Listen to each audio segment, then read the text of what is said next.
Welcome everyone, and thank you for joining Painting with Picasso's Grapevine. My name is Leanna Hahn, and I'll be your teacher and host for today. Today we're going to talk a little bit about dry brushing.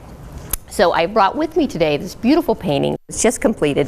It's called Put Your Lips Together and Blow. So it's kind of a composition of the little dandelions, and after they've got kind of lost all their nice yellow part. And what we're going to do is kind of walk through some of the dry brush effects. So before we get started, what I want to do is kind of talk to what we're going to be looking at here. So we've got a combination of two colors, and as you can see, we're dealing with kind of a Venetian red and a turquoise, but with it is this nice kind of rough feel. So we see that a lot in a lot of decor out in the market right now, and I'm going to teach you how to do that. So we're also going to talk a little bit about just the composition of these flowers, how to build them up, how to start very, very light, get that technique and add more. And then as well, we'll kind of talk a little bit about the light again and the depth. I always kind of refer to it as the flashlight effect. So if someone were flashing a flashlight on your painting, where would the light fall? Where would the depth fall? So even in something that doesn't appear to have light in it, you still want to create those different levels and different variations. So I have brought another canvas with us, but I'm going to talk a little bit about starting. As always, I kind of say, take a look at your canvas. What are you going to put on here? So we're going to start with this Venetian red and kind of get this on the bottom, and then we're going to let that dry a little bit. Just because when we layer over the turquoise on top, when you're coming together here, we want to create that dry brush effect, and we don't want to reactivate the paint here, so we do want to let it dry. Now, for time's sake, I did go ahead and bring a canvas, prepped one, that already has some of those elements put together, so we can kind of get this going and kind of talk through it together. So before we get started, again, we always start with our list of supplies. So today I have my very large brush, my medium, and my small, which is kind of a standard of what I bring and use for most of my paintings. Always a cup of water that we'll keep our brushes in and use to wash them off, and a dab rag.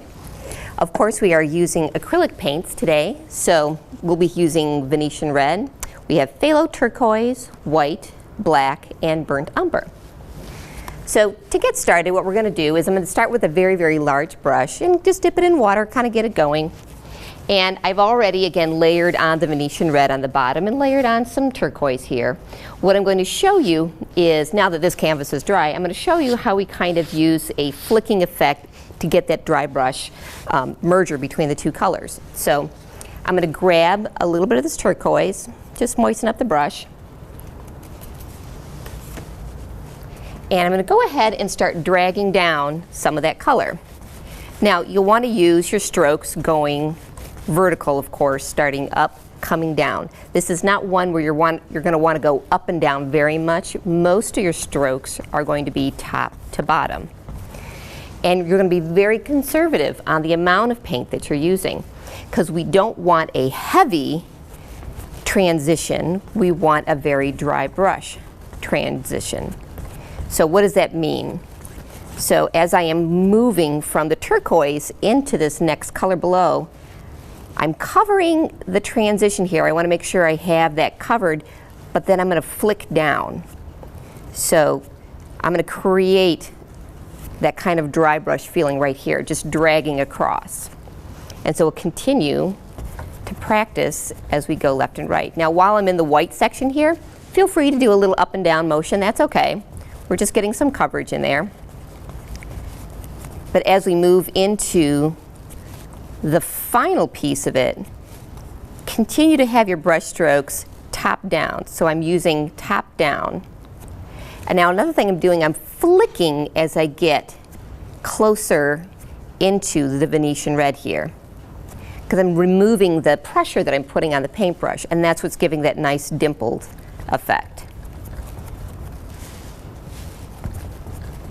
So again, it's okay to go up and down as we're just doing some coverage here. But when we get to the point that we're finalizing that transition, I'm going to continue with the up, moving downwards. Now we do want to cover all of those white dimples, but we're okay creating the turquoise dimpling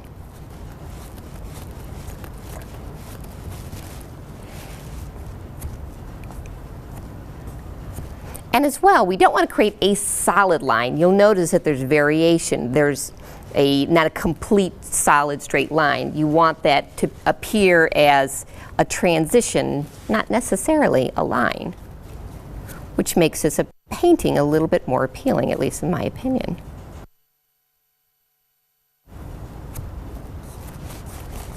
All right, so we've got that transition. And then if you've got any stop and starts in your brush strokes up here, go ahead, give it a nice swish, starting from the top all the way down, and just cover those up. So we've got a nice transition between the two colors. Now, the next thing we're going to do is go ahead and wash off that brush. And we're going to work on putting in that nice dry brush effect with the brown. So what makes this so attractive is you've got a nice variation between the lighter colors and the darker colors. And I'm going to be using the same very large brush. Let's go ahead and dab that off. And we're going to be working with burnt umber. So this is the part of the technique that you'll need to practice.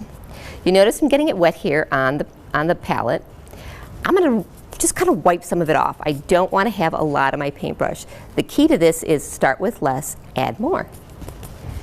So I'm going to go through and just start carrying this down. And in this case, you can do up and down motions. That's good. Now you want to create this dimpling effect, this kind of messy feel as you go up and down the canvas. You don't want to necessarily end up with streaks or solid lines. So that's another thing you'll need to watch for. Go back.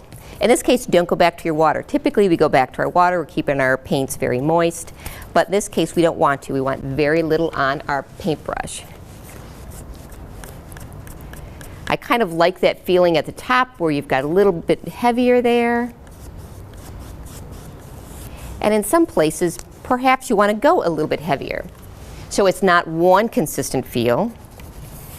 You can go heavier in some areas, very light in others. And again, we're just keeping our strokes consistent with the strokes on the bottom. We're letting those paints move up and down the canvas.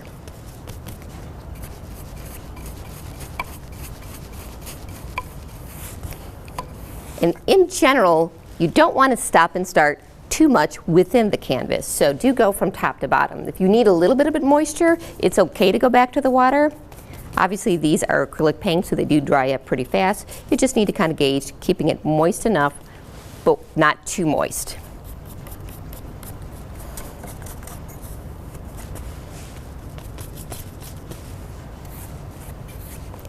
I also like to kind of go a little bit heavier around the edges. Gives it a nice feel. If you happen to drag a little bit of the turquoise in there, that's okay as well. Kind of looks neat that way. Again, I keep going back to my palette, and I'm just very quickly grabbing some paint, but removing some paint at the same time. And you're going to keep your pressure very light. That's going to help you get that very rough, dry brush effect. So nice. Got some nice movement all over the canvas. And again, this is best done when the canvas is dry. That way you get that nice rough feel. If the paints are wet, once you're adding another color to it, you have a higher potential to blend the two together, which we don't. It's not awful in all different areas, but again, this is the effect we're kind of looking for. So to achieve that, you want to deal with a palette that is dry. So if you want to add a little bit more heavier around the edges, that's kind of cool. Kind of frames it out a bit.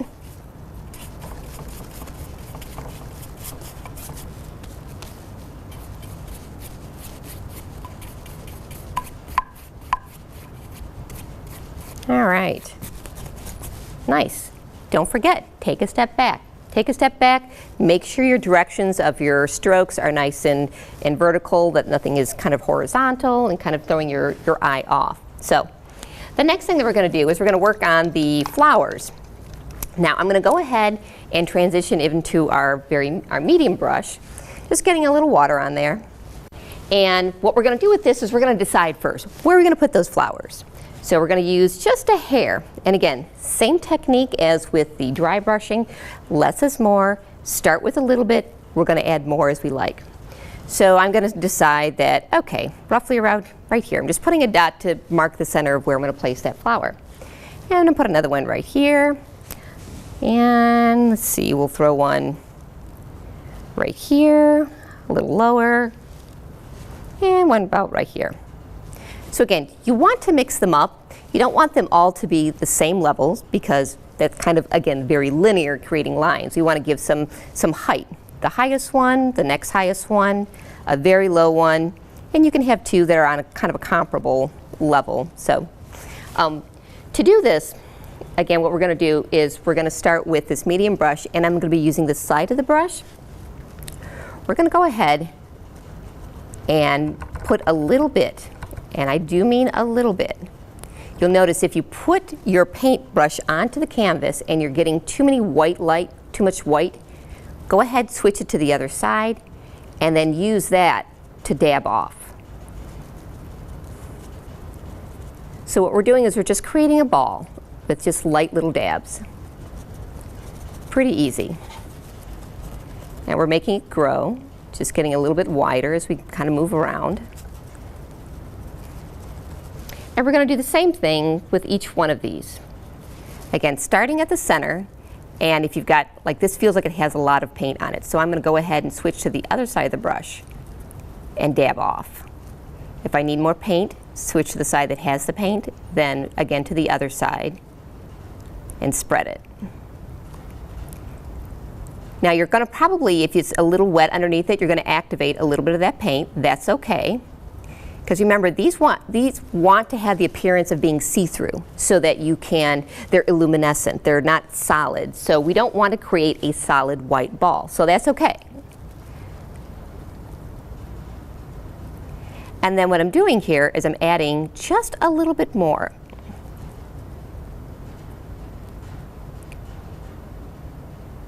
Now another point I'm just going to point out to you is, you notice as I'm making these circles, I'm not making a solid circle. So you don't want this to be so distinct that it looks like you outlined it with a pencil. Create your edges of your flowers. Give them a little dimension. Don't make them exact. So let a couple pieces come out further than the others. And then what we're doing too, if you'll notice, I'm putting more white to the top of my flowers. I'm deciding that my light is going to be here. So the portions of my flower that is closer and facing the light are going to be lighter. The ones that are on the opposite side are going to be darker. So go ahead, add a little bit more of that white. Again, in the same direction. Make sure your edges are not solid. Let them have kind of bumps, make them uneven, and then dab off. Dab off to kind of spread them and make them larger. So how large should they be? You know, and the answer is totally up to you. You don't have to make them a specific size, but you want to be able to fill the air here. We don't want it to be all that's background, so we've got to make it kind of interesting. So we'll go ahead and do another one so you kind of get the feel for it.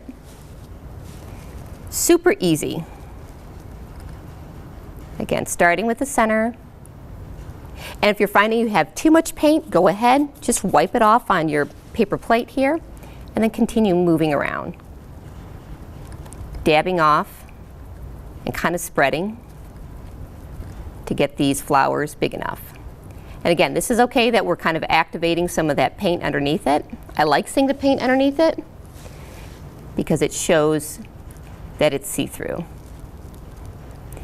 You know, and another trick too is move your paintbrush around. Don't always keep it facing the same direction. So if you keep it facing the same direction, you're going to end up with a pattern all the same way. So what I do is I switch my brush up every time I touch the canvas.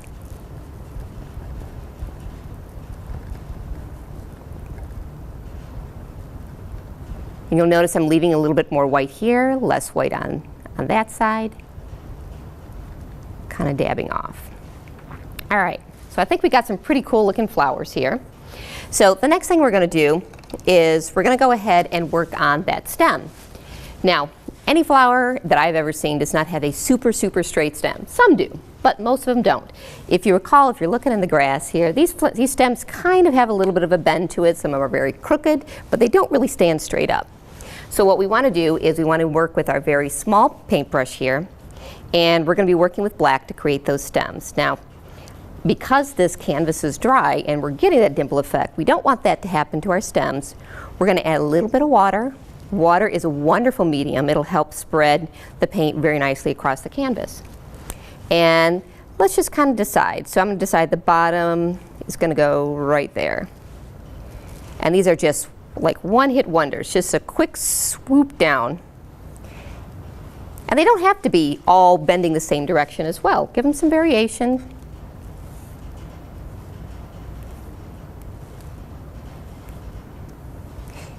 With these small brushes, you are going to have to be very careful. Your touch needs to be very light. They're kind of deceiving. They look very small, but if you put too much pressure on them, you're going to end up with a really big line. And as well, move the paintbrush all the way down. Now, if you need to go over it, that is perfectly fine. These are going to be light and wispy. If it's not spreading, go ahead, add some more water. And then go ahead and go over it.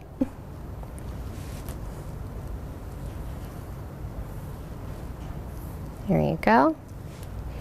Now there is a trick here I'm going to show you. Sometimes these little stems get a little fat. We need to help get them on a diet. So what we'll do is we'll add a little bit of white. White is always very helpful.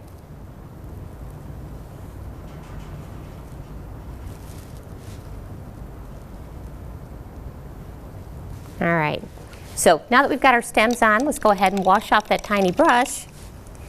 In this case, let's make sure we do get all that black off because we're going to be moving into our white. Doing the same thing, we're going to use that same brush. We're going to add a little bit of water right to the white, kind of make it a little bit more fluid. And we're just going to add a touch. Now, where do you put the white?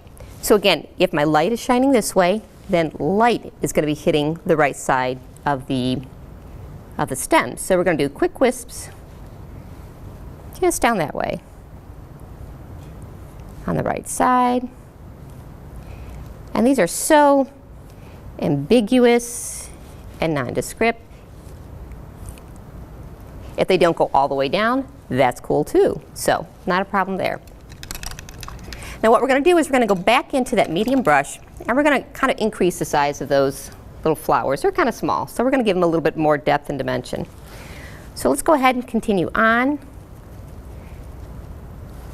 Again, if you have too much paint on your paintbrush, just wash it off right here. And we're going to spread. Changing the direction of your paintbrush as you're kind of dabbing and adding on. Remembering that we don't want a lot of paint on this side.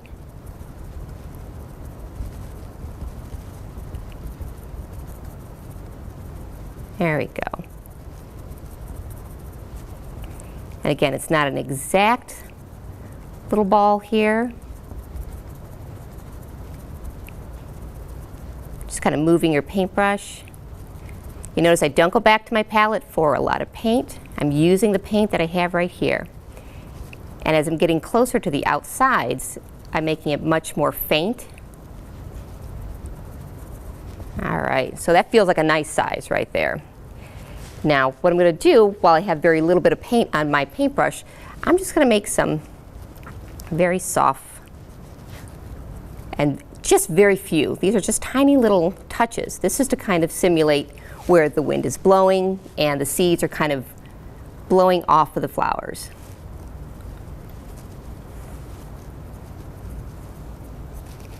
So not too many, just a few. I'm going to go ahead and increase the size of this one. And what you can do when you're done, once you've got the size looking very good, go back and play with the texture. How much light should I be adding to this? So I'm going to go in here and add a little bit more light to the right side. Again, choosing to show that that's where my light is. And my dimension and my depth is on the opposite side. Okay, very sloppy, very easy. I'm going kind of crazy here with the dabs, jumping around, not one direction the whole time. Super cool, very fun.